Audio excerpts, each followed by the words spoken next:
As minhas lembranças de infância sempre são muito felizes, né? Eu venho de uma família bastante numerosa e que gostava muito de reuniões, de festa. As lembranças mais remotas que eu tenho da minha infância são sempre, né, na casa da minha avó, onde reuniam-se todos os primos, tios, tias, e a gente sempre celebrava, né? Natal, Réveillon, trocas de presentes. Então eu tenho uma lembrança muito saudável da minha infância. Não foi uma infância pobre, né? Felizmente, nunca me faltou. Meus pais tinham casa própria, a gente sempre tinha boa comida na mesa, tinha fartura, então eu não tenho lembranças tristes, não venho deste lugar, né, de vulnerabilidade e nem de muita retaliação, no sentido de que, olha, você não deve se comportar assim. Eu sempre fui a pessoa um pouco mais alegre das festas, isso já era um indicativo, mas naquela ocasião ninguém nunca me moldou no sentido, olha, pare de fazer isso, não haja assim. Eu não tinha muito essas proibições.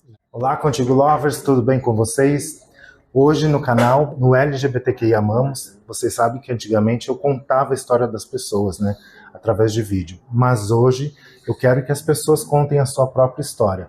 E hoje no canal eu estou recebendo uma pessoa que é muito importante para a comunidade LGBT, ela que transita entre a comunicação, o ativismo e a noite paulistana. Ela se formou em jornalismo na Unesp, em Bauru, e ela também está na noite já há mais de 23 anos, é uma pessoa que é ativista e está hoje trabalhando em conjunto com a Leonora Áquila e uma grande equipe que a gente está vendo aqui. Eu vou conversar então hoje, saber um pouco mais da história de Kylie Hickman. Exatamente, que honra estar com vocês aqui. Eu sempre acompanhei os conteúdos, né? Venho acompanhando e sempre tem aquela vontadezinha, né? Será que um dia vai chegar o meu dia? Pois é, chegou. Eu estou feliz. Comecei a me entender realmente como uma mulher trans numa fase um pouco mais madura, porque eu tinha medo de muitos caminhos que poderiam me levar para algumas coisas negativas que não fossem muito felizes para mim, como é o caminho da prostituição, que muitas são obrigadas muitas vezes a trilhar. Tenho o maior respeito, tenho amigas que sobrevivem muito bem disso, mas quando é uma opção é diferente de ser uma imposição, né? Então eu tinha muito medo de ter que ficar exposta numa esquina a todo tipo de violência, né? Então, por isso que eu sempre me preocupei muito com a questão do conhecimento, de me estudar, de levar a minha transição para uma fase mais madura, para tentar fugir disso tudo, ainda me entendendo já como mulher muito precocemente, mas é que na verdade lá na infância e na minha adolescência a gente não tinha referência, nem eu sabia que eu era uma mulher trans, uma travesti. Nunca convivi com ninguém assim nas minhas proximidades. Então, quando eu quis viver a minha liberdade de identidade e de orientação sexual também, eu me afastei da minha casa. Eu sabia que eu tinha direito a viver isso de maneira individual, mas ao mesmo tempo eu sempre me preocupei com a saúde mental também da minha família, da minha mãe mais especificamente, porque muitas vezes as mães são muito cobradas, sim, né, pelas escolhas das filhas, né, pelos caminhos, né, de pessoas trans. Então, e até aquela preocupação, né, tipo, o que os outros vão pensar, né? Exatamente. Muitas mães têm isso. De você também, da sua vida ficar muito exposta. Ninguém, em tese, deveria se intrometer na vida do outro, né? Mas quando isso acontece, tem uma curiosidade tão mórbida que existe até hoje. Então, invariavelmente, minha mãe tinha que responder muitas questões, muitos questionamentos, né?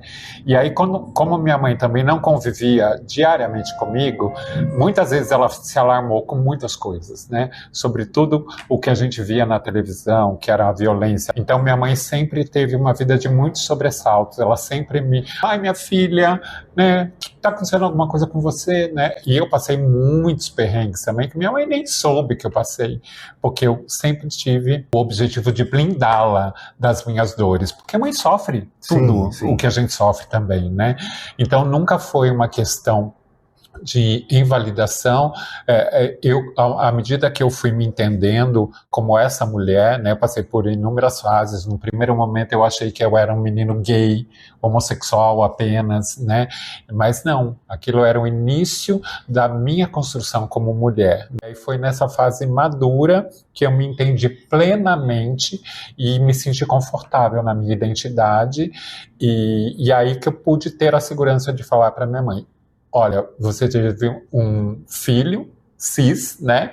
Mas hoje em dia eu sou uma mulher trans. Então, isso era muito mais difícil também de explicar, né? Muitas vezes, às vezes até hoje, minha mãe às vezes se confunde um pouquinho nos pronomes, mas a ela eu reservo esse direito. Sim. Porque eu tenho que ter o entendimento que minha mãe também lá atrás pariu um menino, né? Mas que depois se entendeu como uma mulher. Uma espécie, né? de luto, Exato. Né, que as pessoas falam. Eu sei que é uma luta para minha mãe não deixar aquele menino morrer. E eu tenho que ter esse entendimento também, né? Porque é minha mãe. E só dou esse direito a ela, exclusivamente. Sim, a ela. Então é algo que não me atravessa. Né? Muitas vezes eu tenho a liberdade de corrigi-la em algumas coisas, mas é porque é minha mãe. Minha mãe nunca foi preconceituosa comigo, nunca foi uma pessoa que me limitou, né? Então eu tenho uma história feliz para contar dessa parte também. Então não tive problemas de... não gosto dessa palavra aceitação, aliás abomino, né? Acho que ninguém precisa de validação e nem de aceitação de absolutamente ninguém para viver, para ser quem é. É acolhimento, né? É acolhimento. E na minha família sempre teve muito amor, né? Esse sentimento de amor familiar. Então eu tenho primas que me respeitam super, né? Na época da pandemia, que ninguém tinha... As pessoas da minha família nunca viram um show meu ao vivo, né? Depois a gente vai falar um pouquinho sobre isso. E na pandemia foram pessoas que assistiram minhas lives artísticas, minhas primas colaboraram com cachês para mim, sabe? Então, naquele momento, eu senti que muitas superações tinham acontecido, né? E que, de fato, as pessoas estavam do meu lado. Então... E essa parte de chegar, falar para a mãe, se assumir para a família, ela aconteceu quando tu já saiu do interior e veio para São Paulo? Foi. A gente nunca conversava muito sobre esse assunto abertamente, né? Eu percebia que tinha questionamentos, porque eu também era a pessoa que nunca tinha uma namoradinha para apresentar. Sabe aquela coisa que vira até meme, né? De Natal, quando tios, cadê a namorada? Exato. Vai casar quando? Então, desde muito cedo, eram perguntas que as pessoas não faziam para mim. Então eu acho que indiretamente era uma coisa velada, mas que todo mundo percebia, porque eu sempre fui uma criança muito afeminada, né? Eu sempre que eu podia, eu deixava meu cabelo crescer, né? Na infância minha mãe era uma cabeleireira e a diversão da minha vida era chegar da escola e ficar na porta do salão da minha mãe, vendo o que ela fazia nas clientes, entende? E aí a hora que minha mãe tinha um momento de distração e ela deixava o salão dela aberto, eu cortava minha franja, eu tingia o meu cabelo, eu criança fazia isso, e achando que minha mãe não ia perceber, que ninguém ia perceber. Aquela inocência de criança. Mas é porque eu queria ser uma das clientes da minha mãe, né? Provar um pouquinho disso, né? Então já era o nascimento de uma mulher ali, né? Não entendia isso de maneira racional lá naquele momento, mas já eram indícios, as pessoas veem, né? Elas não se enganam, né? Mas ninguém nunca me questionou. Acho que respeitando um pouco da minha liberdade, né? Mas nunca foi uma problemática. Só que daí, quando eu me entendi naquele primeiro momento, quando eu tive o meu primeiro beijo gay, né, eu ainda era um menino, então eu falei, opa, acho que é por aqui que o meu afeto diz alguma coisa, que a minha orientação diz alguma coisa, e comecei a viver isso intensamente longe da minha família. Você tinha quantos anos? Eu não dividia. Eu vim, acho que era de 18 anos mesmo, assim, sabe? Né? Quando eu adquiri a maioridade... Uma coisa até tardia, né? Porque eu vinha... Começam bem novinhas já. Tinha um amigo meu da minha cidade, eu nasci e vivi em Botucatu, no interior de São Paulo. E aí, ele estava em São Paulo há mais tempo que eu, e aí ele me chamava e eu vinha, ficava uns dias na casa dele, e aí que eu comecei a conhecer alguns lugares. Eu dei o meu primeiro beijo gay dentro de uma boate, que na época era GLS, e aí naqueles lugares eu me sentia confortável, que a gente chamava de gueto antigamente. Exatamente. Né? E aí foi aí que eu passei a me conhecer melhor, porque também você vive aquela pressão da heterossexualidade, né?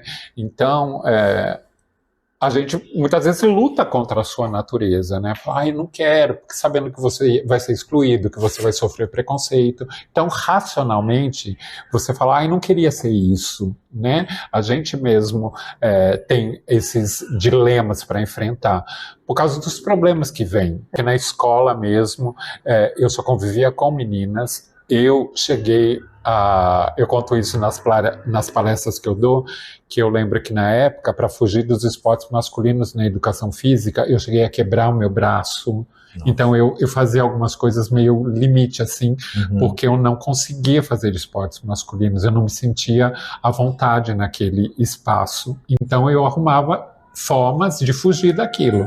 Mas, de outra maneira, eu queria jogar vôlei com as meninas, eu queria ser, na época de fanfarra da escola, de desfile de 7 de setembro, queriam colocar uma farda nos meninos e as meninas iam de baliza, eu queria ser a baliza, né? Então eu já sentia que eu tinha aptidões diferentes e preferências diferentes, né? Mas eu não entendia o que aquilo significava na minha cabeça de criança, não dava para realizar todas essas coisas. Eu só queria manifestar a minha preferência, né?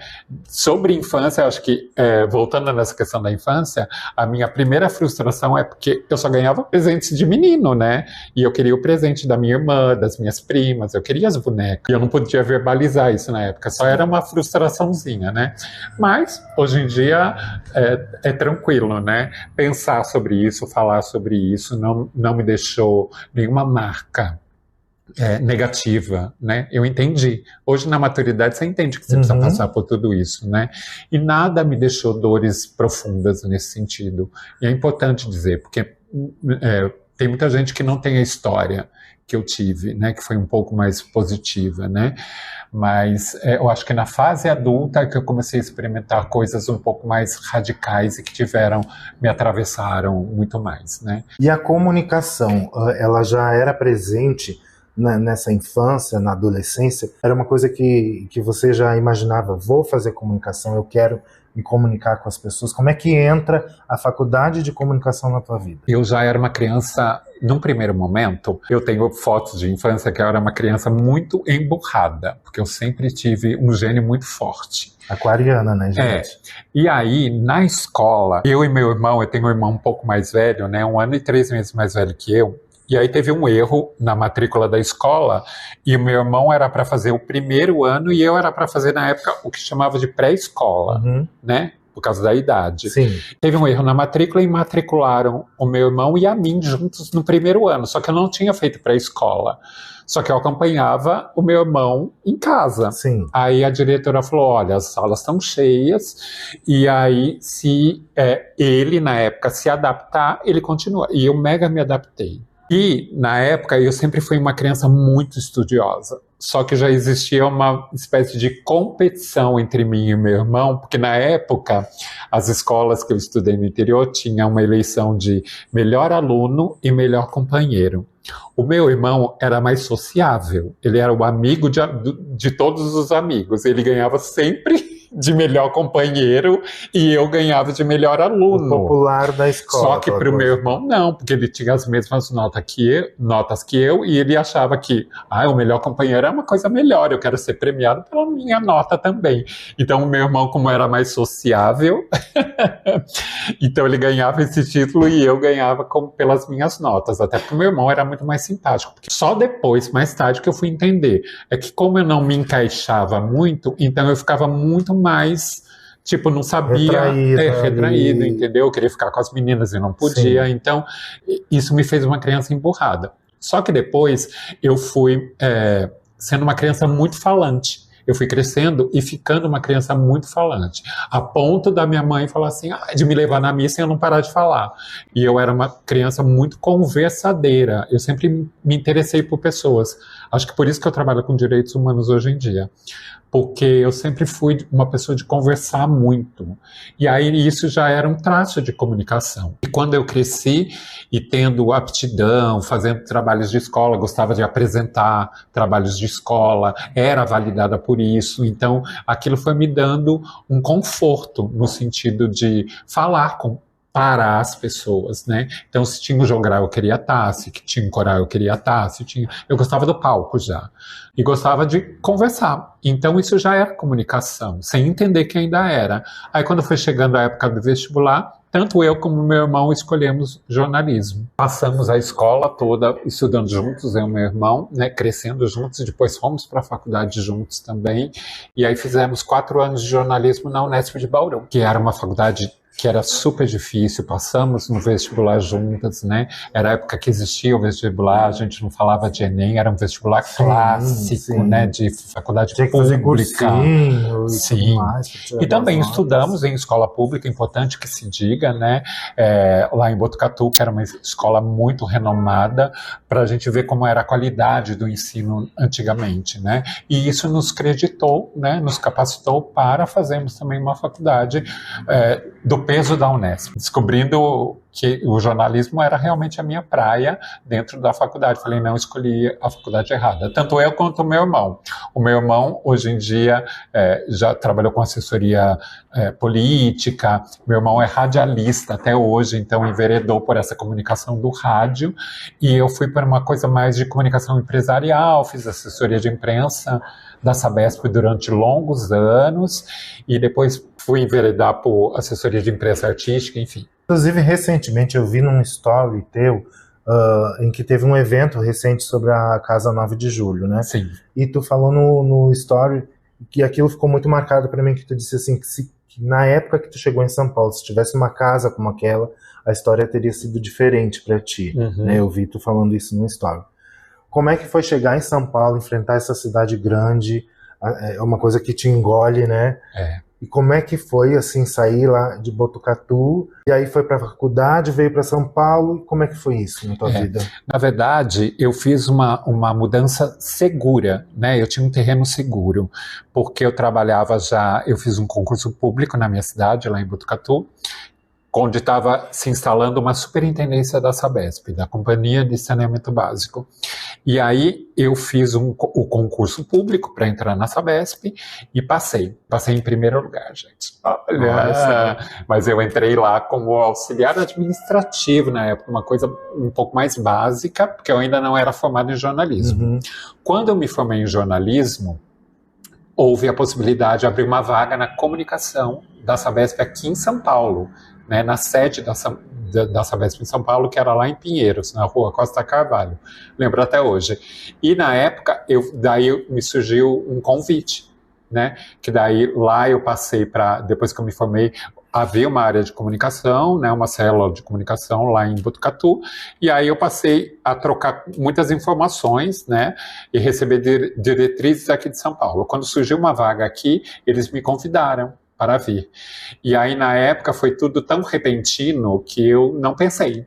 Eu só falei, eu preciso porque eu quero crescer. Essa é a minha profissão. E aí, eu abandonei tudo, vim morar de favor na casa de uma pessoa, de uma família aqui, até eu encontrar um lugar para morar. E foi assim que eu me instalei aqui em São Paulo. Quando você vem com a segurança de um trabalho, isso é uma coisa diferente. É um privilégio. É um privilégio.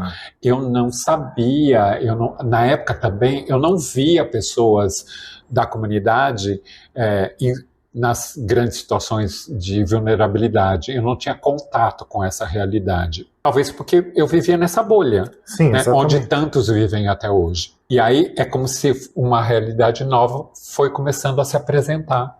Porque daí a gente vai vivenciando, né, a nossa realidade, conhecendo todos os lugares LGBT.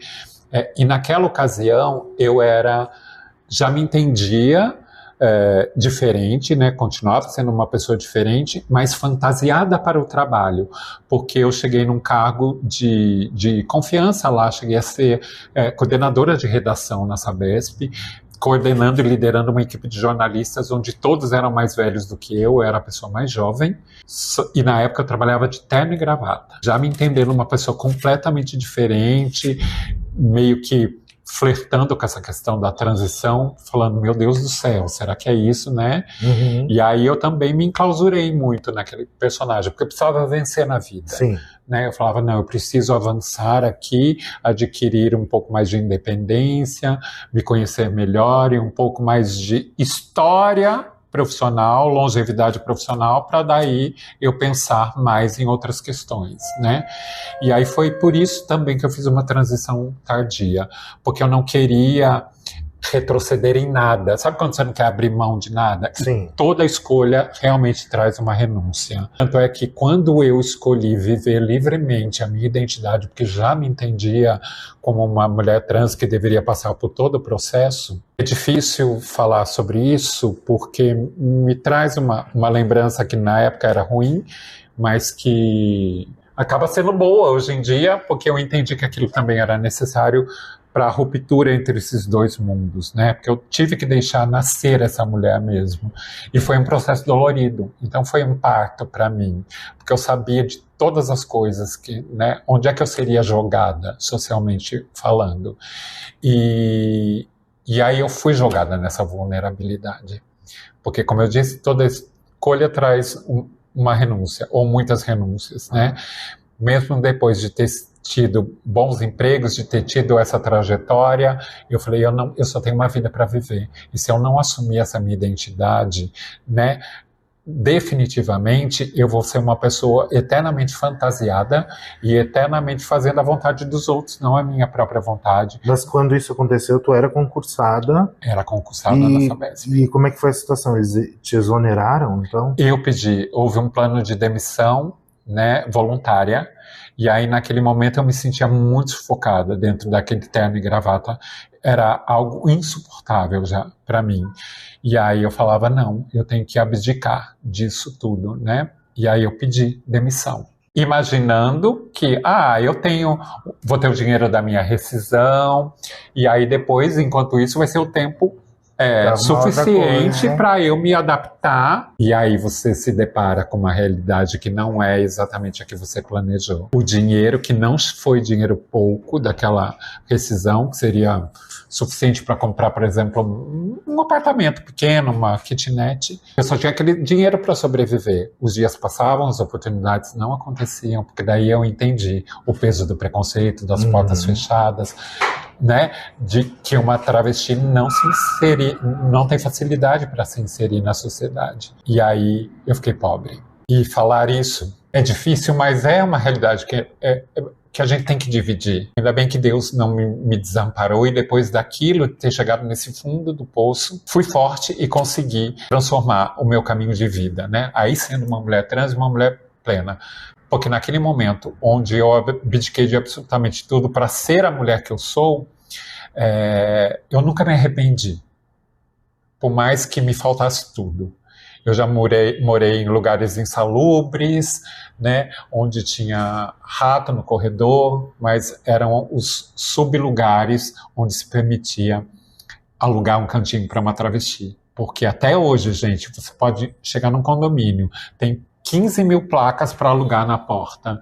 Você chega lá, de uma maneira mágica, já não tem mais. Ah, não, é que a gente não tirou as placas daqui. Né? É o preconceito, é a transfobia. Né?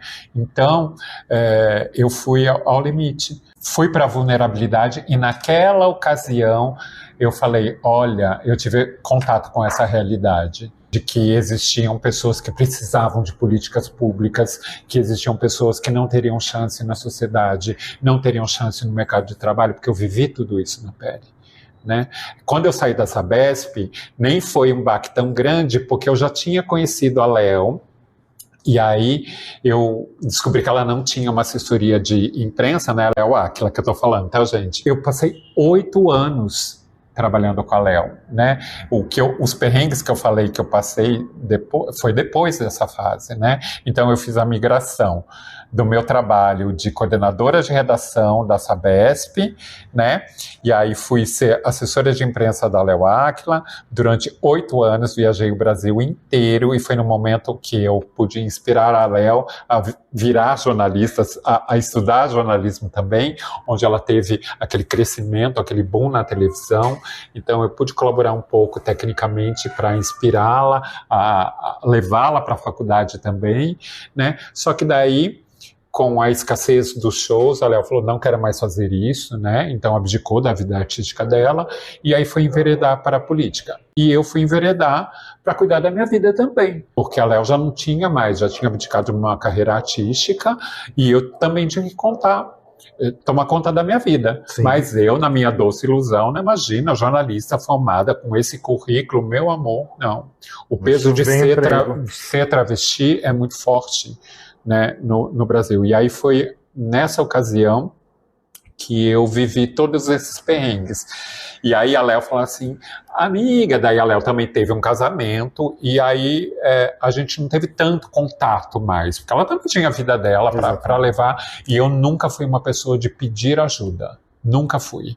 Então, hoje eu conto para a Léo dos perrengues e ela falava, menina, mas por que você não me pediu? Porque é aquela coisa, você tem que enfrentar a sua realidade e tentar lutar por si mesma. Porque eu não queria nunca entrar no campo do assistencialismo. Eu nunca aceitei ser uma pessoa assistida, né? Porque eu sabia que eu tinha talentos e que eu poderia arrumar uma maneira de sobreviver e de mostrar que eu era inteligente, que eu era capaz e que a minha identidade de gênero não deveria me limitar. Mas o mundo não é assim. É uma escolha minha, de realmente não querer pedir ajuda, né? Porque muitas vezes as pessoas falam, mas a sua amiga famosa, para quem você trabalhou, ou as pessoas com quem... Não, cadê essas pessoas?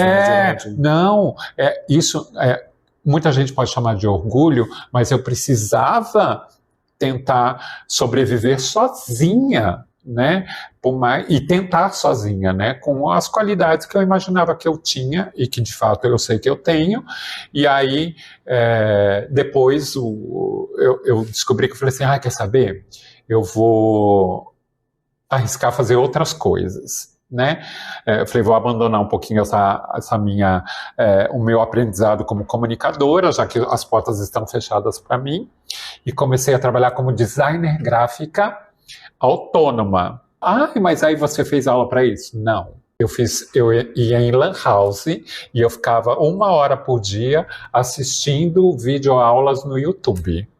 E aí então eu fui meio que autodidata, assim. Então fui aprendendo e aí descobri que eu poderia enveredar por esse caminho. E aí comecei a fazer flyers da Danger Dance Club, que era uma boate que a gente já tinha conexão, porque a Léo sempre fez show lá, e aí tinha uma aproximação com as pessoas, e o dono da boate me contratou para fazer todos os flyers. E eu passei 12 anos fazendo aquilo. E os flyers, antigamente, eles eram até colecionáveis, né? Tinham boates que os flyers eram uma obra de arte. Então, era um mercado, assim, muito grande, né? Porque as pessoas consumiam aquilo. Você sabe que hoje, como a gente tem uma clareza com essa questão de sustentabilidade, que é não acumular papel, eu não guardei, mas durante um bom tempo eu cheguei a guardar. Eu tinha um portfólio enorme e eu adorava revisitar esses flyers, porque eles registraram uma história.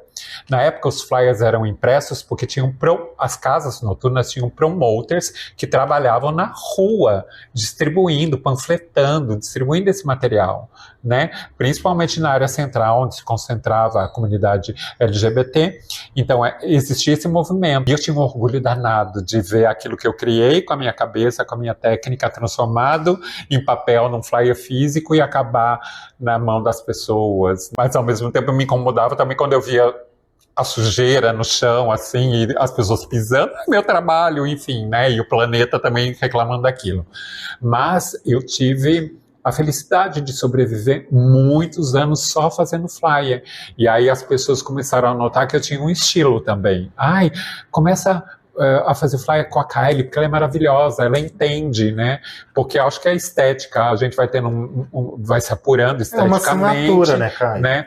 Fiz todas as capas de CD da Léo, que na época a gente comercializava CD. Sim, no final dos shows. Então, isso tudo foi me trazendo uma bagagem e um know-how, assim. E aí eu virei meio que uma referência na noite.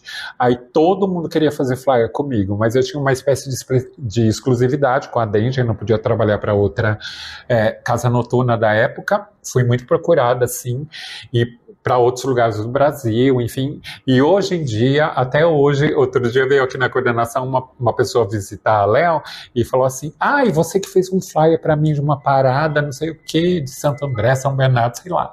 Então as pessoas ainda têm essa... E eu nem lembrava disso. Eu tenho o maior orgulho de dizer que eu me descobri, que eu me fiz uma designer gráfica, porque eu descobri que eu poderia trabalhar num nicho que acataria bem o meu trabalho, e acabei sobrevivendo 12 anos só com esse ofício. E aí podendo ser quem eu sou, porque eu nunca fui interpelada por ser uma mulher travesti, nunca isso atravessou o meu trabalho, mas também eu era uma pessoa autônoma, quanto mais eu trabalhava, mais eu ganhava, e era isso, né? Essa foi a matemática, mas que funcionou. Tinha que correr pelo seu, né? Eu até ia te perguntar se nesse momento que tu estava na vulnerabilidade, né, se alguém tinha te resgatado. Então, eu entendo com essa tua fala que, na verdade, quem se resgatou foi tu mesma, né? Foi eu mesma.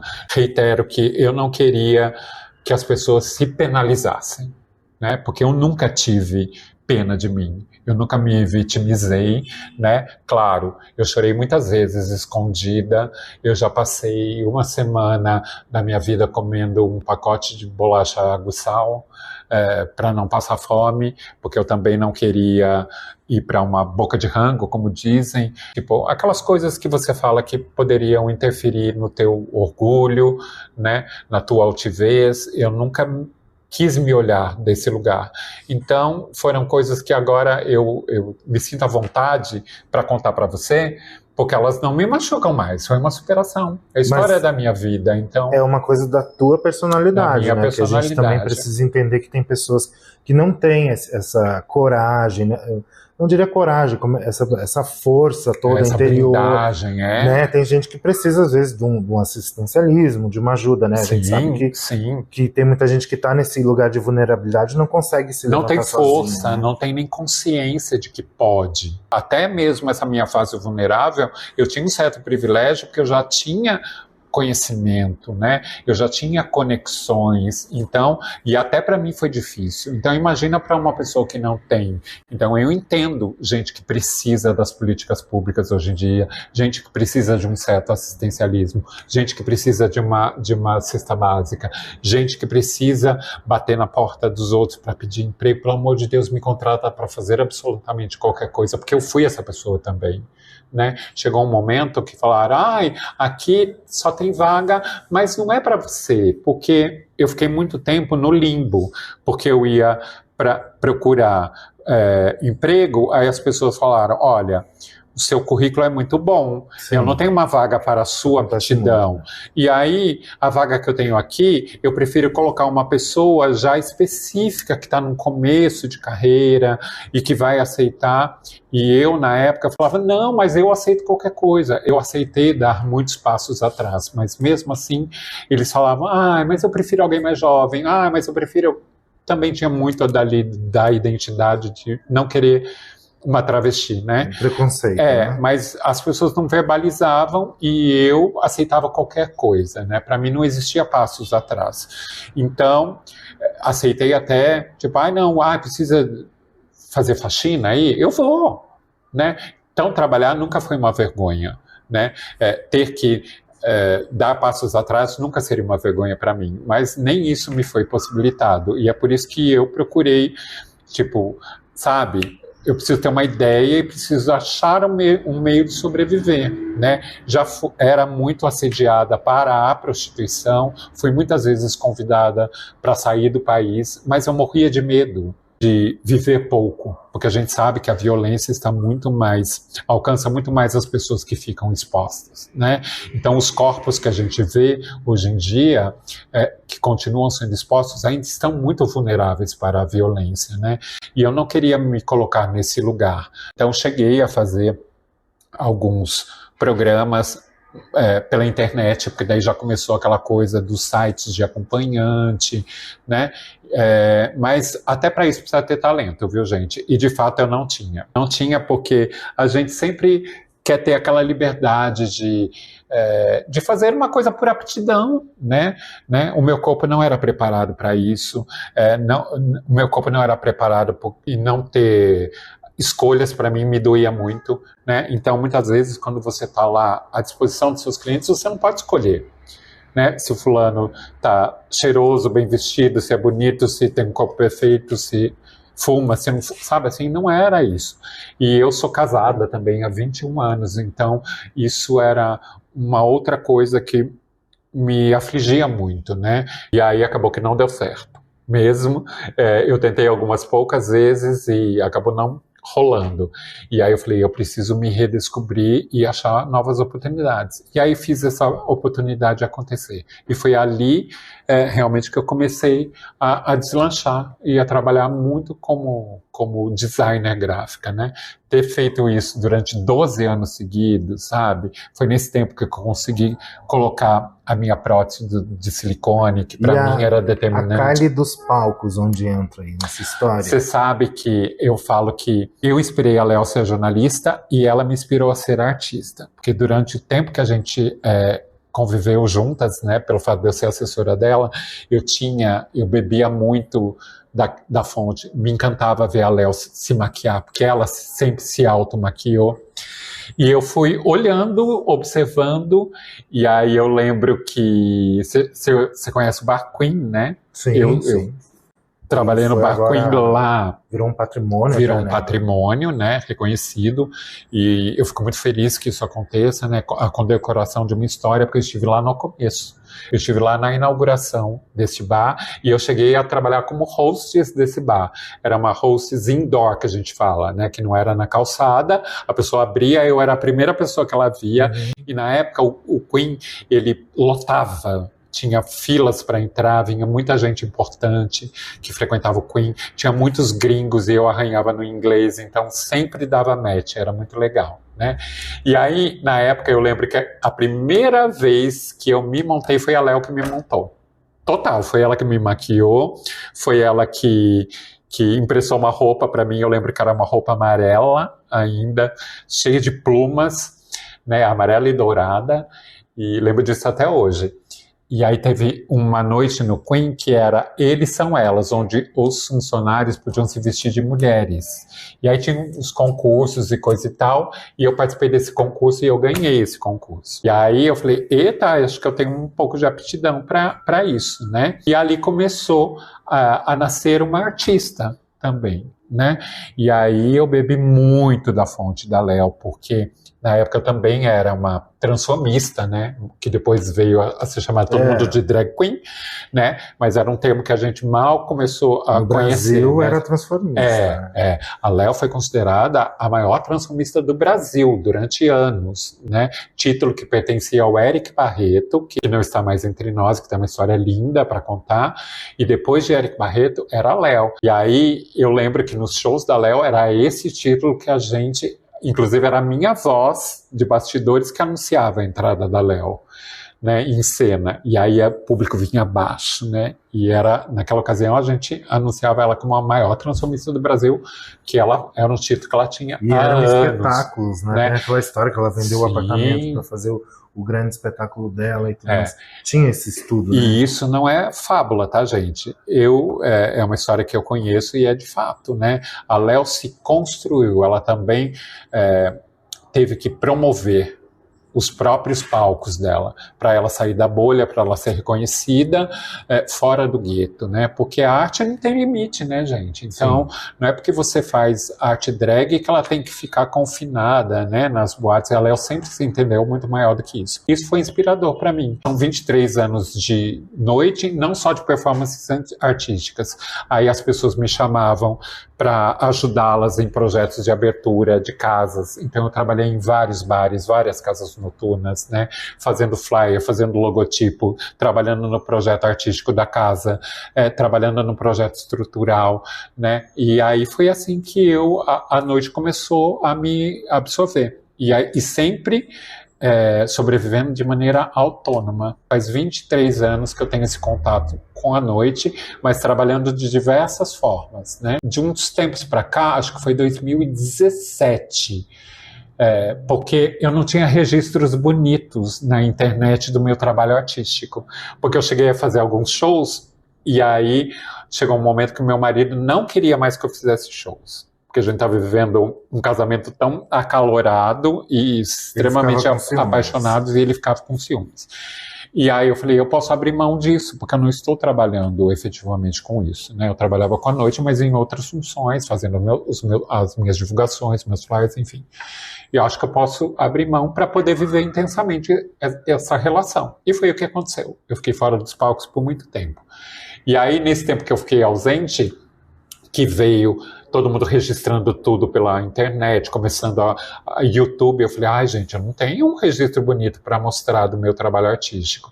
Eu acho que eu vou fazer um especial para eu voltar e só para registrar isso. E eu fiz isso na antiga Termas Lagoa, que era na Vila Mariana, lá na Borges Lagoa. Montei um espetáculo, lá eles trabalhavam com os Go-Go Boys, transformei os Go-Go Boys em atores e strippers, né, dentro do meu contexto de show. E aí eu fiz um show que chamava Hell and Heaven, era uma viagem do inferno até o céu, né? Quando eu voltei, era só para registrar isso em vídeo e para eu colocar isso publicizar isso. E aí deu certo. E aí o dono falou, eu quero que você faça isso uma vez por mês aqui. E aí virou uma loucura. Daí eu falei, olha aqui um pouquinho de Léo Ackling em mim. Ela é a tua referência. É a minha referência maior. Né, e o nome Kylie? Foi por causa de Kylie Minogue. Eu já imaginei que fosse, né? Mas porque todo mundo hoje em dia fala assim, nossa, você escolheu Kylie por causa de Kylie Jenner. Eu falei, amor, Kylie Jenner não era nem um embrião, né? Não, era por causa de Kylie Minogue, né? Eu gostava do nome Kylie porque era singular para mim, eu falava em close, né, esse nome. Aí eu sabia que ia ser difícil, que todo mundo ia errar meu nome, como erram até hoje, e tá tudo bem. O que importa é que eu pude escolher o nome que eu quis, né, que me representa. Mas é por causa de Kylie Minogue, que é maravilhosa até hoje, né, diga-se de passagem. E aí, todo mês eu tinha um espetáculo novo era um perrengue, começava um, a gente já pensava em outro, e foi assim, né? Na época eu tinha um parceiro de cena também, que era o Paulo Bap, e acho que a gente chegou a fazer 15 espetáculos diferentes, foram 15 meses, e foi um sucesso, a gente meio que revolucionou a cena naquele momento, né, das saunas, né, que não tinham um produto tão elaborado para mostrar. Era um cenário diferente também, né, Kylie, de hoje, porque hoje é muito o pocket show ali, aquela coisa rápida. As performances rápidas. Às vezes sem estudo algum, né, só lá dando um close. Vem de uma época que as pessoas estudavam não uma personificação de um personagem, como elas iam se comportar em cima de um palco, né? Sim. Hoje em dia a gente vê até uma certa banalização devido a essa grande influência do RuPaul, eu acredito. Sim. Né? Então a gente perdeu um pouco desse glamour que as pessoas... No meu canal as pessoas falam muito assim, hoje em dia não tem mais o glamour de antes.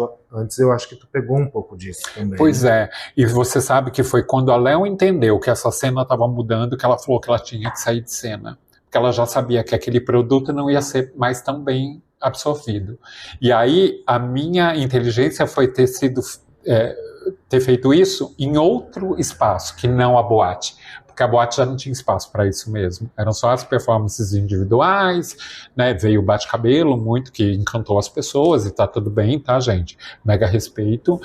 E E aí eu pude fazer isso na sauna, que era um lugar pouco explorado. E aí por isso que eu fiz sucesso por um tempo. Porque eu levava uma produção, né? Tinha muitos apoiadores na época, então que podiam apoiar toda essa estrutura de show que eu levava, que custeavam isso para mim, né?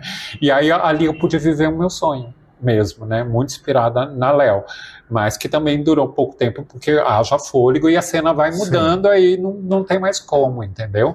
Mas eu pude perceber muito, muito disso e foi muito maravilhoso. Numa das ocasiões, eu tive por 2 vezes na minha plateia, antes de falecer, a amada e saudosa Rogéria. E aí teve numa das últimas apresentações que ela foi, que ela pegou no microfone e ela falou assim: eu me vejo em você quando eu fiz show no Lido de Paris, porque é isso, nunca deixe o glamour morrer, porque o glamour não vai envelhecer jamais. Aí eu fiquei com essa bênção na minha cabeça, tanto é que até hoje eu posso fazer performances pequenas em lugares, né, mas eu tento imprimir isso, porque foi a benção que eu recebi dela. E é verdade mesmo, né? Eu sempre falo isso, quando tudo dá errado numa apresentação, no mínimo você está bem vestida. As pessoas vão admirar a sua roupa. Então, é uma fórmula que não dá errado. Mas eu fui descobrindo isso aos poucos também. Eu já fiz performances horrendas que eu enterrei, que eu não repetiria. Tem coisas que falha, que o timing falha, que a música falha, que, né, o público não responde. Tudo isso já aconteceu. Acontece, né? Mas hoje em dia eu tenho um nível de segurança. Eu sei o que vai impactar. E isso é só o amadurecimento em cena que te traz, né? Mas é claro, sempre muito inspirada na Léo. Aliás, tem gente que fala, olha, tentando copiar a gente. Não, a Léo chegou a me dar músicas que ela usava para fazer. Ela falou, você eu concedo isso. A Léo me deu perucas originais dos shows dela, me deu figurinos originais. Então, quer dizer, eu me sinto como se fosse uma herança dela para mim, né? É claro que eu nunca vou ser Léo Áquila, mas ela é a inspiração artística minha e eu gosto que as pessoas vejam um pouquinho dela em mim, porque eu sempre falei, porque o que a Léo construiu é eterno, né, para a vida toda. Então, que eu possa levar um pouquinho dessa inspiração e desse aprendizado já é bom. E hoje você trabalha aqui na coordenação da diversidade. Trabalho. Né? E inserida a convite da Léo. Na verdade, o que aconteceu, né? Tudo estava indo muito lindo e maravilhoso e durante muitos anos eu pude sobreviver da minha profissão autônoma, né? Como eu sempre disse, eu era dona de mim mesma, dona da minha carreira, dona do meu tempo, dona do meu dinheiro. Quanto mais eu trabalhava, mais quem exercia esse controle era eu mesma, né? Então, até chegar a pandemia. E aí, na pandemia, qual foi o primeiro setor afetado? Os shows, o meu, né? Os eventos, as casas noturnas que tiveram que fechar, e eu vivia só do meu trabalho autônomo. Então, se eu não trabalho, eu não ganho. Então, do dia para a noite, não entrava mais dinheiro na minha casa. E aí, isso me deu um medo, né? E aí, mais uma vez, graças a Deus, eu tinha feito uma reservinha. A pandemia durou um tempo considerável. Nunca passei tanto tempo dentro de casa, porque eu sempre fui uma pessoa muito agitada, porque eu sabia que eu tinha que me mostrar para as pessoas pedirem o meu trabalho. Então, eu era muito presente, visitava meus clientes, sabe assim? Quem não é visto não é lembrado. Eu sempre usei dessa. Então, eu era muito volante. Então, eu não ficava dentro de casa. E aí, todo mundo foi confinado dentro de casa. Eu falei, gente, eu vou enlouquecer, o que eu faço? E com medo, porque a gente tinha medo de se contaminar, né? Eu tinha um marido hiperativo, não conseguia ficar dentro de casa. Ele tinha que sair, nem que fosse para ir na esquina. Mas a gente pegava Covid no ar, né? Sim. Entendeu? Eu tive uma pessoa que morava no mesmo prédio que eu, que era uma artista da noite, Cristal, que morreu na Covid, que se contaminou, né? Que foi para um hospital. No início da noite, na madrugada ela tinha morrido, tinha ido a óbito. Isso ali do lado, 2 andares para baixo da minha casa. Então a Covid esteve muito perto de mim e eu comecei a ficar muito desesperada. E naquela ocasião, o que eu fiz?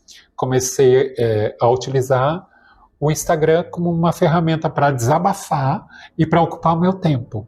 Aí eu fiz uma série que chamou Diário da Quarentena. Durante 137 dias eu fiz capítulos diários para para desabafar como eu estava, ou se tinha alguma novidade que a gente acompanhava pelos noticiários. Então, eu transmitia aquilo para as pessoas de maneira mais objetiva, porque tem gente tão simples que não entende muito o que o noticiário diz, e aquilo foi fazendo um recorte da história naquele momento. E aí eu ganhei naquela época muitos seguidores. Eu cheguei a 10 mil seguidores, coisa que era, né, quando o Instagram tinha outra métrica. Eu voei. E aí eu encontro com gente até hoje que falava, você me ajudou muito com o Diário da Quarentena. Gente, 137 é uma novela da Globo. Você tem noção?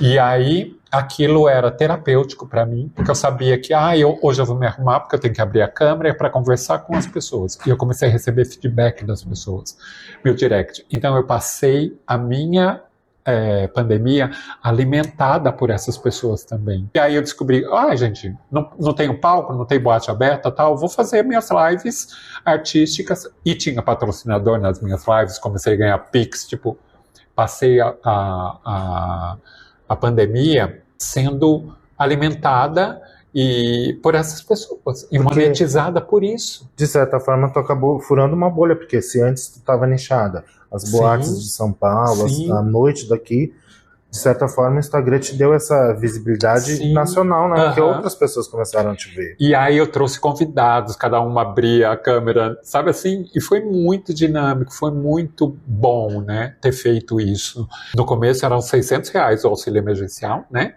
Lembra disso? Sim. Eu tinha 600, meu marido tinha 600, então era 1.200 que entrava na minha casa. Assim também. Tá? Depois logo virou para 150. Vocês lembram que a gente recebia 150, gente? R$300 a gente sobrevivia. E aí eu falava, como é que você não tive nenhuma conta atrasada, nem aluguel? Aí você vai falar, o que é isso? Milagre. Eu sei que se eu tivesse colocado na ponta do lápis, a conta não fecharia. E eu só vivi aquele momento, mas vivi aquele momento como um milagre. E a Danger não me deixou não, viu, gente? Estive lá, de stand-by, a hora que as boates começaram a abrir, lembra que tinha... Um formato bar show, coisa e tal, eles me chamaram de volta, e aí a gente... Né, aí as coisas foram se retomando, só que naquela ocasião eu falava, eu preciso trabalhar novamente de carteira assinada.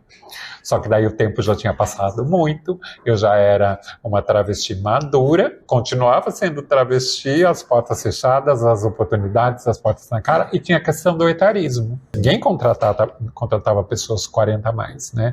Hoje em dia que o etarismo e a longevidade, né, são discutidas, né, e são abraçadas um pouco mais, né, e a gente também tem essa consciência aqui enquanto direitos humanos.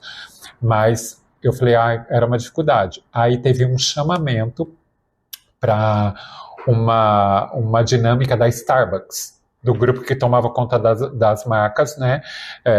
Chamava Grupo South Rock, e aí tinha marcas como Fridays, tinha Starbucks, tinha...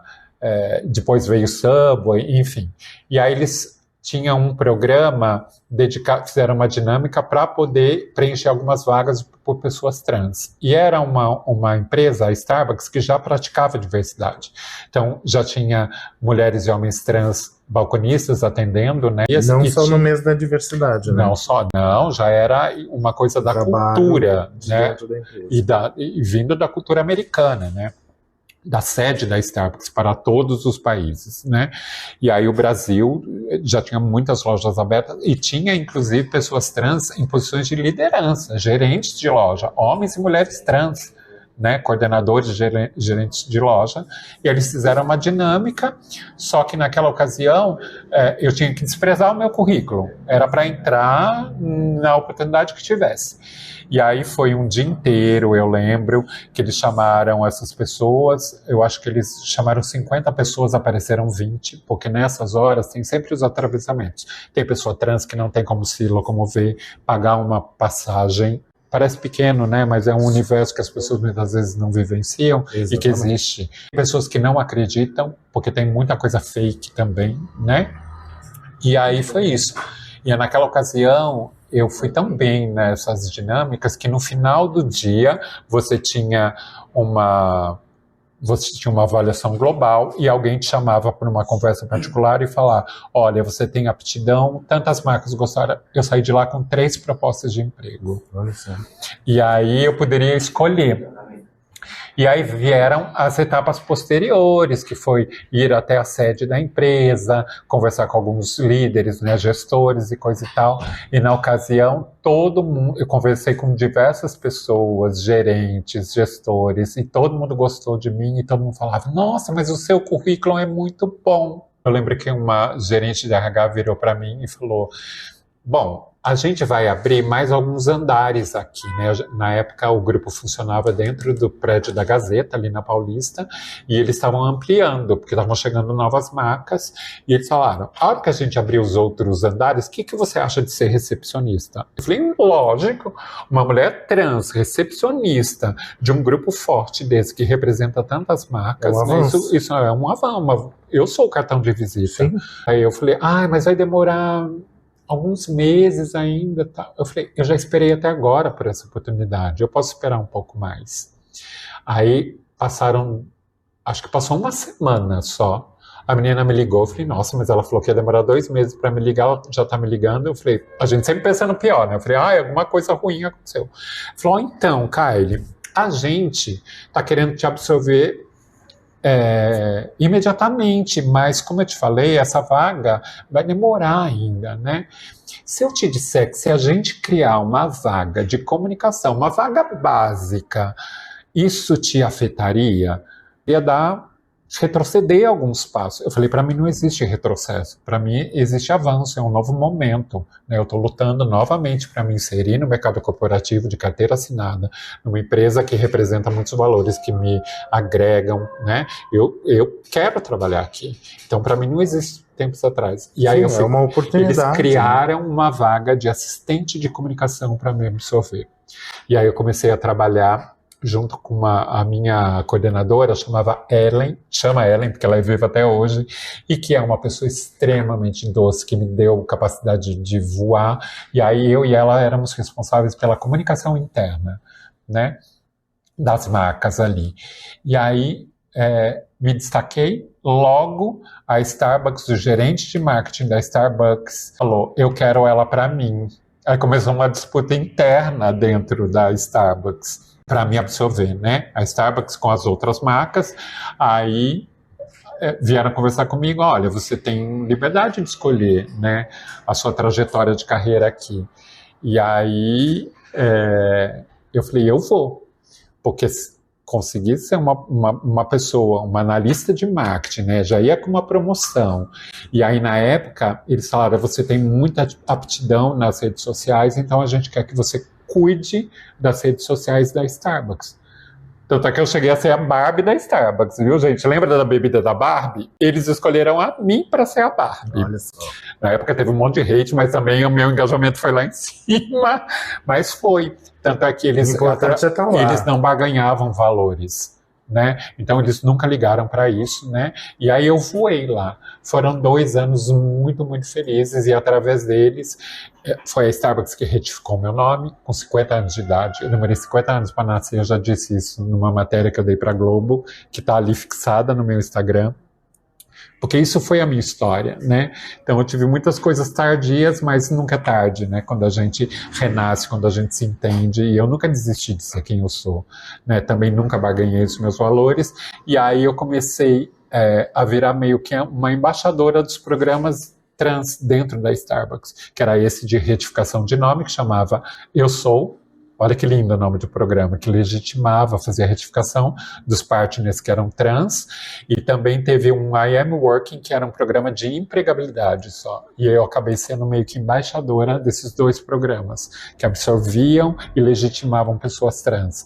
Então, olha isso, o presente da vida para mim. E aí, na época, eu estava muito bem. A Léo, quando veio para a coordenação, na primeira gestão, já tinha me convidado, ela falou, eu quero você comigo, porque foi uma promessa que ela me fez, quando ela abdicou da carreira artística, e que eu fiquei naquele perrengue, ela falou, o dia que eu tiver poder de decisão, e eu estiver numa situação confortável, você vai voltar a trabalhar do meu lado, mas eu preciso te garantir um bom trabalho, um bom salário. Isso demorou muito tempo, né? Porque olha quanto que a vida correu, e ela cumpriu a promessa. Aí na primeira vez eu estava muito envolvida, como eu disse, com esses programas eu não podia, né? O grupo estava voando, depois o grupo teve alguns problemas, aí foi quando teve problemas financeiros, a Starbucks teve que fechar muitas lojas, aí foi um momento que a Léo novamente fez o convite e aí eu aceitei. E aí estou há 1 ano e meio aqui na coordenação LGBT da Prefeitura de São Paulo. E cheias de trabalho, gente, porque a gente está gravando essa entrevista pré-semana da parada. Sim. Quando for pro ar, a parada já vai ter acontecido. E é aqui que eu quero entrar na Kylie do futuro. O que a Kylie do futuro espera daqui para adiante? Eu sei que a parada tá corrida para as duas. Elas estão cheias de trabalho. Hoje mesmo eu vi que tu fez uma série de stories. Foi. O povo pede pulseira, o povo pede não sei o que, não é não? É. E eu vi que tu falou um negócio que eu falei num vídeo, que eu falei exatamente a mesma coisa, que o ativismo, né, a militância é no chão. Uhum. E eu acho que a gente está se perdendo um pouco, a gente da comunidade está se perdendo um pouco, e eu me coloco também na posição de influenciador, né? Eu acho que a gente que é influenciador, a gente está muito nessa questão assim, de dar close, de estar em cima de um carro, de querer aparecer do lado do protagonismo, entendeu? De querer aparecer do lado das marcas e esquecendo a história lá de trás, que é essa história que foi feita no chão, porque na primeira parada não tinha carro, não tinha nada, né? Exato. Era o povo lá. Não tinha nem gente. Eram 300 pessoas, porque era um tempo que as pessoas não davam a cara para bater, não. A Léo já estava lá. E é uma história que ninguém que tu fala é do encontro da Praça Roosevelt, né? O primeiro que teve. Porque depois, quando foi para Paulista, já tinham ali umas 3.000 pessoas. Exatamente. Foi crescendo. Mas a primeira foi muito nessa coisa tímida, de ninguém querer aparecer, todo mundo ficar dentro do seu próprio armário, porque tinham medo de... Tinham as retaliações, né, gente? Então, olha o tanto de resistência. Então, hoje é confortável para uma pessoa que não vivenciou e não construiu estar lá no alto de um carro, né? Quem merece estar lá é quem construiu essa história. Então, por isso que nesse ano, com esse tema da parada, que é evidenciando velhices LGBT, né? Memória, resistência e futuro, é importante, né? Então, são essas pessoas que a gente tem que resgatar. São essas pessoas que deram a cara a tapa, que mais construíram, que mais dificuldades tiveram, que merecem esse protagonismo, tá, gente? Então, é importante, às vezes, a gente chamar as pessoas para reflexão e, gente, vamos entender que parada, sim, tem colorido, tem festa, tem artista, tem música, e ótimo, porque isso é a nossa vida, mas não é um evento. É um evento de entretenimento, né? Não é um carnaval. É um evento de luta. Que as pessoas dizem que é um carnaval, Exato. Né? Exato. Mas resistência também é festa. E outra, e não tem demérito Festejar nenhum. também é lutar. Demérito nenhum vir no chão. Eu vim no chão durante... Eu falei hoje nos meus stories, a fase que eu mais tive contato com as pessoas, quando eu digo contato senhoras, crianças, pais vindo colocar crianças no colo da gente, foi quando eu estava na frente do trio, né, sempre trazendo uma personagem, uma mensagem, né, e ninguém naquele momento se incomodou se eu era um corpo trans ou não. Eu era uma coisa lúdica, que agradava as crianças e que não gerava repulsa. E aí nesse dia as pessoas endeusam a gente um pouco mais. E você tem que ficar mais próxima das pessoas, porque os direitos humanos se fazem assim, no contato, né? E no contato físico, principalmente, né? Eu sempre falo que para trabalhar com o que a gente trabalha hoje em dia, primeiro a gente precisa gostar de gente, né? Não fugir das pessoas e não se conectar com elas virtualmente, né? É o corpo a corpo, é a cara, é a escuta, então é muito sobre isso. Isso é algo que a vida foi me trazendo para este lugar. Então eu vivo isso, né, como missão de vida hoje, de tentar inspirar pessoas trans a buscarem, né, conhecimento muito cedo, porque o conhecimento vai nos gabaritar, nos colocar nas melhores oportunidades, para que elas despertem que elas têm direitos, que elas têm direito ao futuro, que elas têm direito à vida, que elas têm direito à saúde, que elas têm direito à segurança, que elas têm direito a uma casa. O sistema tenta nos comprimir num lugar de invisibilidade justamente para que a gente não avance. Então, é nesse golpe que a gente não pode cair. Então, é por isso que a gente tem o dever de fazer isso com as novas gerações hoje em dia, né? E são essas pessoas que batalharam um pouco mais que a gente precisa reverenciar.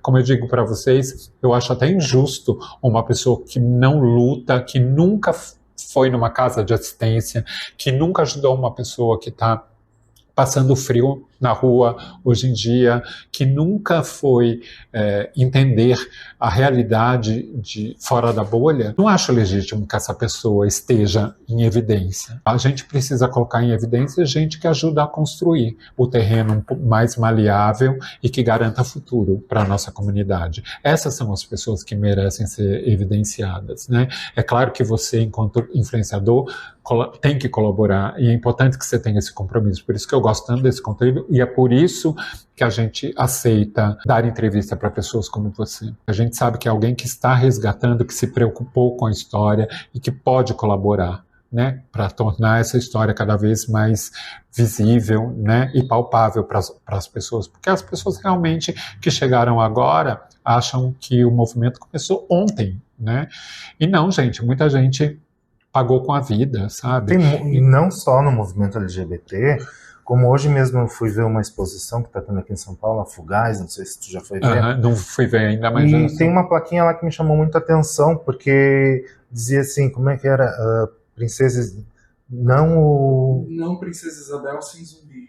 Sem zumbi, não Princesa Isabel, né? E me chamou muita atenção, porque tem muita gente de hoje, da geração de hoje, que fala essa frase. E é uma luta que a gente percebe que já vem lá do passado. E aí tem gente que está aqui hoje e acha que inventou a roda. E vocês que fizeram o caminho até aqui acabam sendo esquecidas. Tipo assim, não, vamos deixar fulana de lado e agora quem faz a festa somos nós. A gente chegou num momento onde tudo era mato, né? Hoje em dia tem um asfalto aí muito mais lisinho para as pessoas poderem, né? A gente era muito relegado à noite, né? A viver só à noite, sabe? A se mostrar só à noite, né? Nós não existia essa permissão do ir e vir à luz do dia, principalmente para pessoas trans, né? Então, é importante que a gente possa se preocupar, refletir sobre isso, né? A nossa história é contada por pessoas que não existem mais. Então, é importante a gente... Esse tema desse ano é incrível, né? E aí você me perguntou sobre o futuro. Eu não sei o que o futuro me reserva. Eu só sei que hoje em dia eu tenho o maior respeito por tudo que eu construí, até pelos perrengues que eu passei, porque eles me ensinaram muita coisa e me colocaram no lugar de entender o que é a realidade, de entender o que o outro passa e de não me deixar confortável na minha... Novamente, hoje em dia tenho privilégios, mas eu não me contento com isso. Então eu quero ver outras pessoas vencendo na vida, porque a gente aqui, de alguma maneira, já venceu. Né? Nós estamos debaixo da administração pública, né? Dentro da coordenação LGBT, nós conseguimos parceiros para conseguir empregar pessoas, para conseguir legitimar pessoas, então a gente já tem esse poder, né? Mas que outras pessoas possam ter, né? Talvez daqui a um tempo eu saia novamente da administração pública, sei que agora é o meu dever, volte para o mercado corporativo, de repente, porque existem muitas empresas que precisam aprender ainda sobre diversidade, e claro, nós temos um know-how incrível. Mas com retrocessos que vão acontecendo, sim, né? Nós temos realmente uma bagagem muito importante para colaborar, né? Porque, de fato, o que acontece com o serviço público, né? Essa questão das políticas públicas é tão séria, né? E exige tanto da gente que precisa ter uma blindagem, gente, um preparo físico, mental.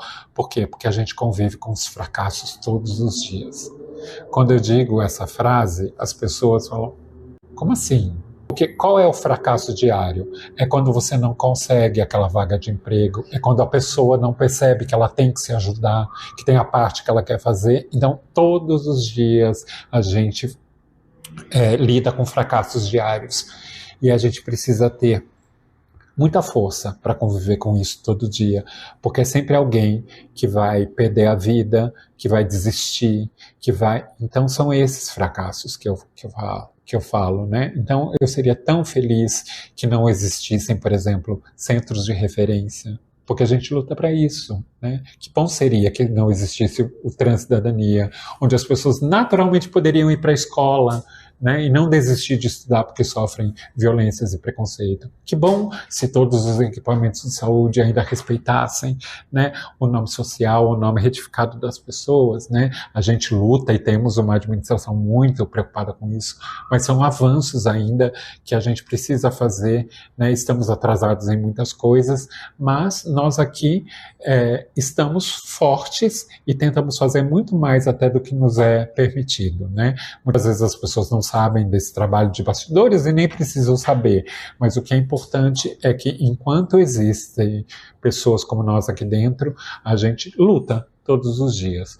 Mas o que é importante que as pessoas sempre falam assim, mas vocês são guerreiras mesmo, vocês, comunidade LGBT, tem que lutar mesmo. Lutar cansa, viu, gente? Tem hora que você não quer lutar, tem hora que você quer viver, tem hora que você quer se divertir. E a Luana diz, a Luana Piovani, botar o biquininho e tomar um sol. Exato, tem dia que você quer ser fútil. Exato. Sabe? Hoje eu só quero ir ali e fazer as minhas unhas. Sabe, sem estar militando todo dia. Exato, sabe?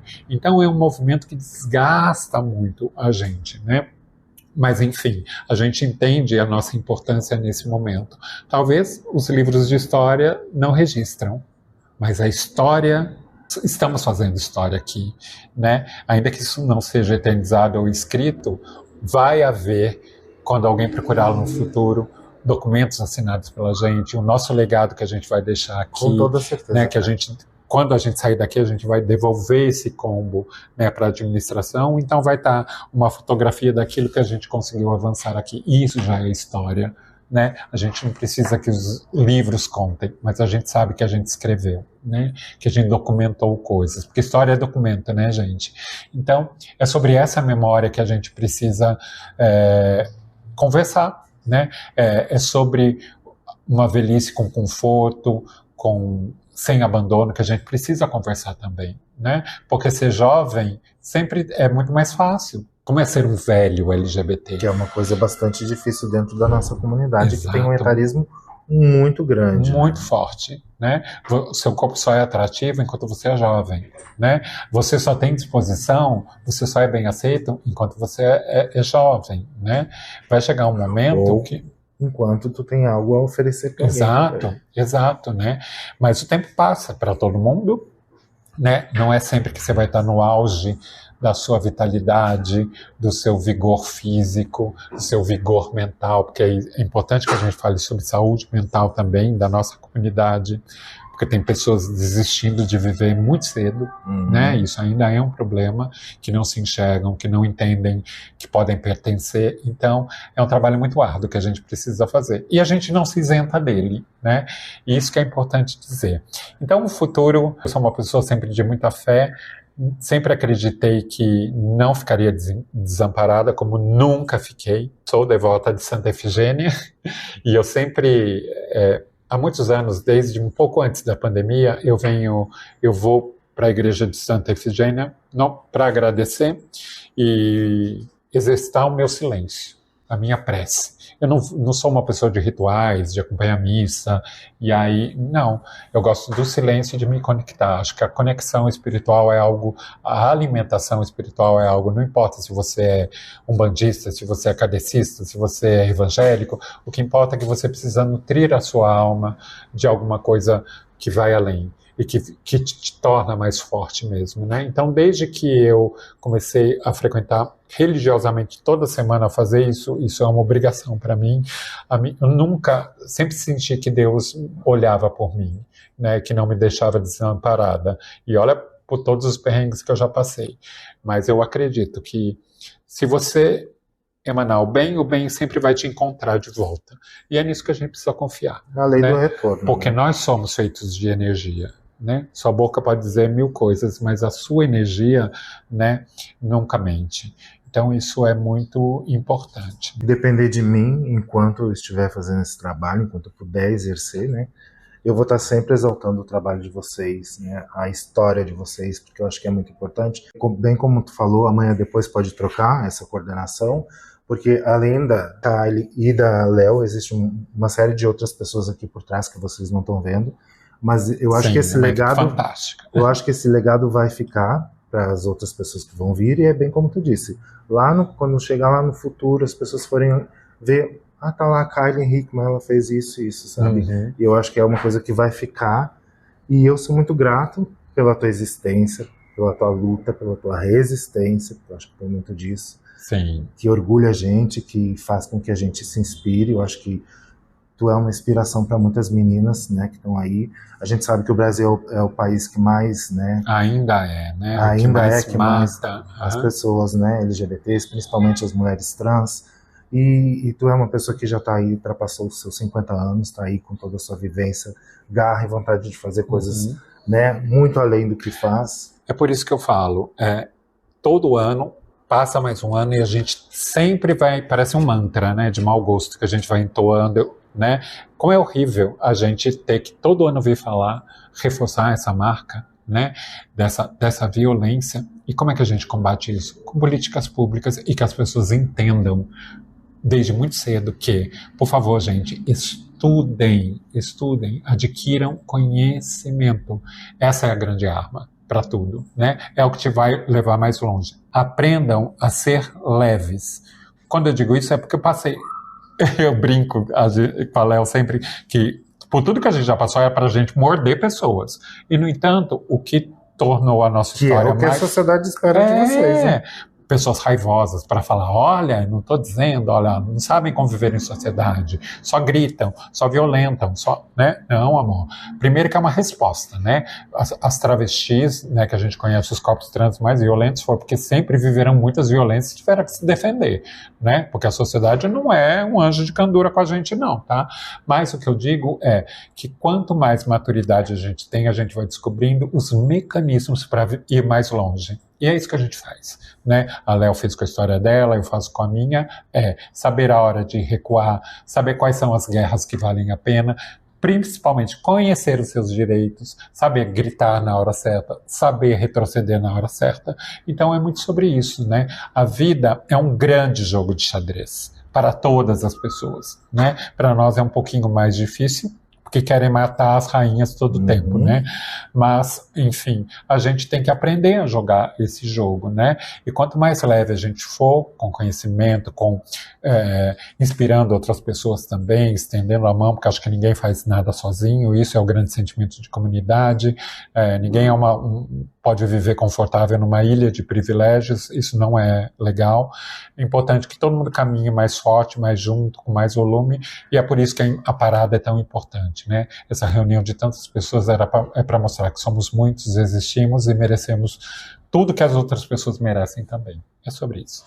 E para finalizar, eu queria que tu deixasse para as pessoas as tuas redes sociais. Eu sei que no TikTok tu também é bem forte, faz bastante videozinhos lá, então eu queria que tu deixasse as tuas redes sociais para as pessoas te acompanharem, quem ainda não conhece, que eu acho muito difícil, né? Até porque aqui no canal já reagi vídeos de festas e coisa que tu tava, então o pessoal já sabe. Ah, que bom, gente. Ó, vocês me encontram como Kylie Hickman, que é o meu nome artístico, né? Tanto no Instagram quanto no TikTok. Mas eu preciso me debruçar, preciso aprender mais com a Léo, que é a rainha do TikTok, tem 1,5 milhão de seguidores, né? Quer ver que ela tá aqui, ó? Vem aqui pôr o rostinho aqui, maravilhosa, na minha entrevista. Que a gente falou muito de você. Eu aqui mesmo, ó. Gente, que prazer enorme. A minha fada madrinha. Minha irmã que Deus me deu, irmã do coração, porque família a gente escolhe, né? Eu escolhi você para te amar e para cuidar de você. Eu também. E você também, te amo. Muito obrigado. Parabéns pelo trabalho e obrigada, viu, por tudo que vocês fizeram, inclusive por mim. Amo vocês. É isso. Maravilhosa. E é isso, gente. Então o que eu posso dizer é, me procurem lá, mas vai ser um prazer ter vocês comigo. Muito obrigado, viu, por ter disponibilizado o teu tempo. Agradeço. E fico muito feliz com essa entrevista. E vão lá, sigam ela, deixem o like, compartilhem, comentem, enfim. Façam tudo que tem que fazer para isso ser um sucesso, tá bom, gente? Obrigado, viu? Obrigada.